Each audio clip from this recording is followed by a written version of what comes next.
Alright, guys and girls, let's talk about rotational kinematics for just a few minutes. This is our last lesson in our accelerated motion and kinematics unit.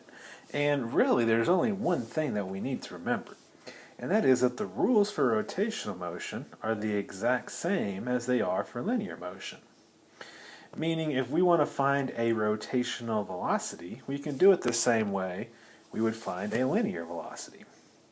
So remember that linear motion means we would move some displacement, delta x, whereas in rotational motion, we would have something that is rotating, and then if we have a point on it, like that red dot, then it would move through some angle delta theta, which we refer to also as a displacement. And so the difference between linear and rotational motion is simply how we define displacement. For linear displacement, it's the meters from where we ended to where we began. For rotational displacement, it's the angle through which we move from where we started to where we end.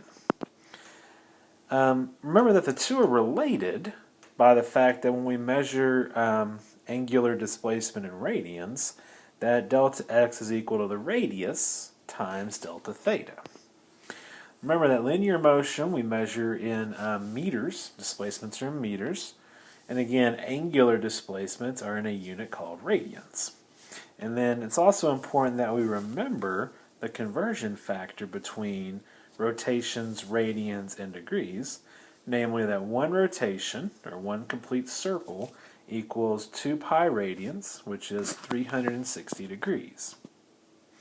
That would be something you would want to remember. That's important information. It needs to be in our brain. So to kind of continue the comparison, remember that velocity is defined as displacement over time. We give it the symbol v if we're talking linear velocity. If we're talking rotational velocity, then it's the angle displacement, or delta theta, over delta t, and we call that the angular velocity, which we give the symbol omega. Remember that symbol is the Greek letter omega. Well, we do the same thing with acceleration. If the velocity is changing, then the rate of change in velocity over time is the acceleration. Well, we do the same thing for a rotating object. If it's speeding up or slowing down, then the rate and change in velocity over time gives us the acceleration. But if it's an angular acceleration, we're going to give it the symbol alpha. Remember that this sign right here is the Greek letter alpha. We also use it when we want to indicate proportional to. So we've seen that letter before.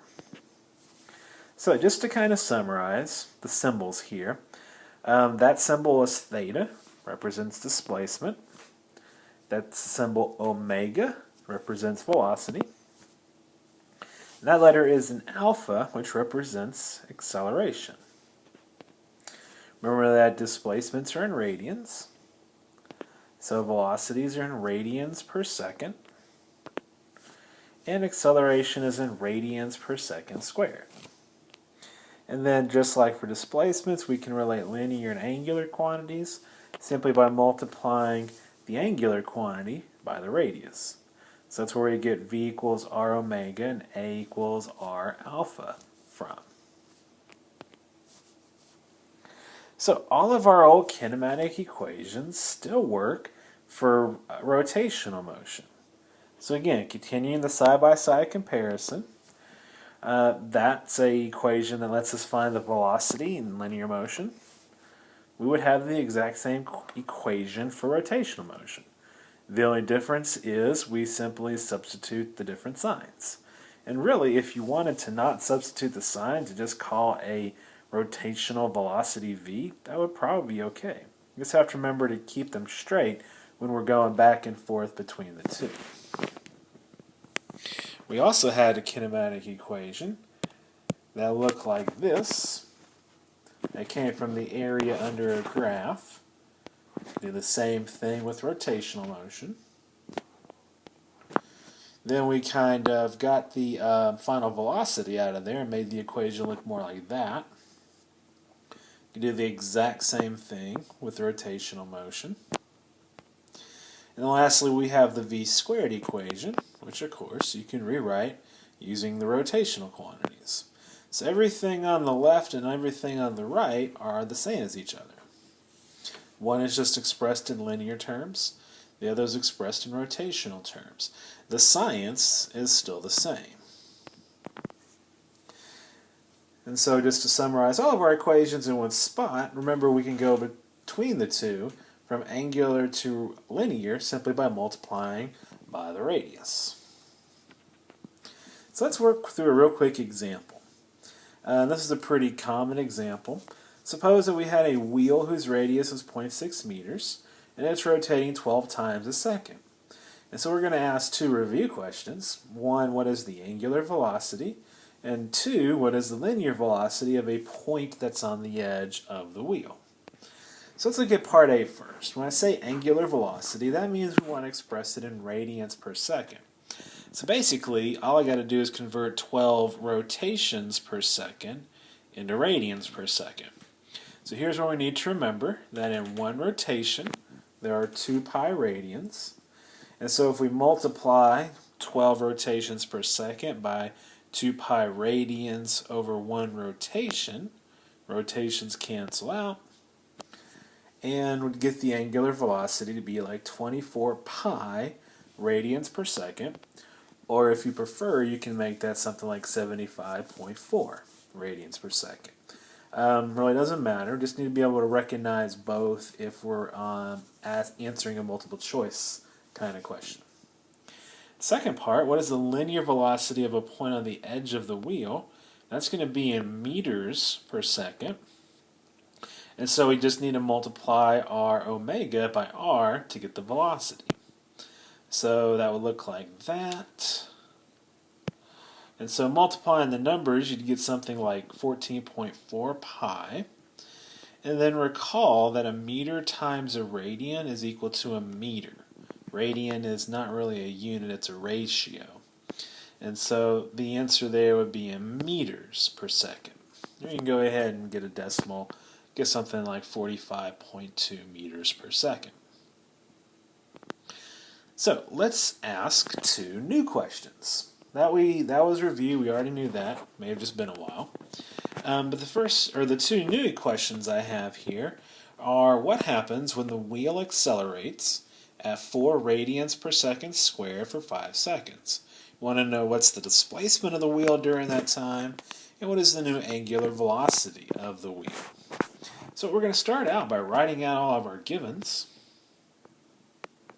Instead of an x, we write theta. Instead of a v, we can write omega. Instead of an a, we can write alpha, and t doesn't change because time doesn't change.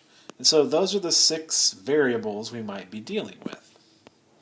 So going back to the previous slide, we know that our initial velocity here is 24 pi radians per second.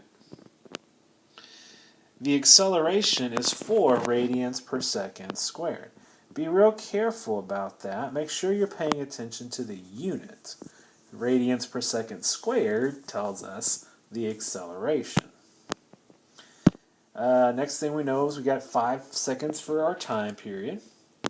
I would say that our initial angular position is 0, making the final angular position my question mark for A, and the final angular velocity the question mark for B.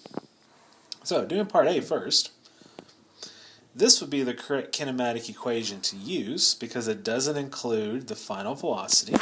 So in the first part, part A, we wouldn't be worrying about that. So we look for an equation that doesn't have that in it. Initial position 0. And so it's already solved for omega. Makes that easy. We can just go ahead and substitute in our numbers. And so 24 pi radians per second times 5 gives you 377 pi. And then those seconds cancel out, meaning the unit would be radians. And then half of 4 times 5 squared would be 50, radian per second squared times second squared. The second squared would cancel out, leaving us with radians, which is what we should get because we can't add unless the units are the same. So adding those together, we get that crazy number. I went ahead and multiplied 377 pi, and then plus 50 gives me something like 1,234 radians. Converting that back to rotations, just to give us some sort of understanding, that's about 786 rotations. So in other words, this wheel spins a lot in 5 seconds. Moving on to part B, we're looking for omega. So this would be the correct equation to use. Substituting in our numbers, it looks something like that. 4 times 5 is 20. And then radians per second squared times seconds. The second squared would cancel out with the second squared would cancel with the 5 seconds, leaving with just 1 second on bottom, which is what we'd expect because we'd have to add things that have the same unit. And that would come out to give you something like 95.4 radians per second.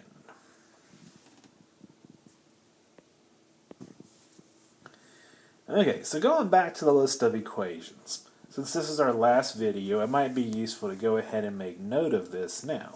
The question is, what exactly are we going to have to work with, and what things need to stay in our memory banks? So you have the equation chart that you get to use on your AP exam. You can use that on your quizzes and tests and whatnot. The question is, what things aren't on there? And the answer is basically 2 things. Number 1, let's back up a little bit. One at a time here. That equation's not on your formula chart. And so that might be something you would want to memorize. But what I will kind of bring to your attention, back this up just a little bit, is that this quantity right here is essentially an average. Average velocity times time. And so if you can just remember that half of, your initial plus your final is your average velocity, and then multiply that by t, that'll kind of help you remember that equation. Because it is one that's pretty useful to us. The other thing is that most of the time when we need to use that equation, it'll be in the context of a graph, and then we can just find the area under the graph, which is where that equation comes from.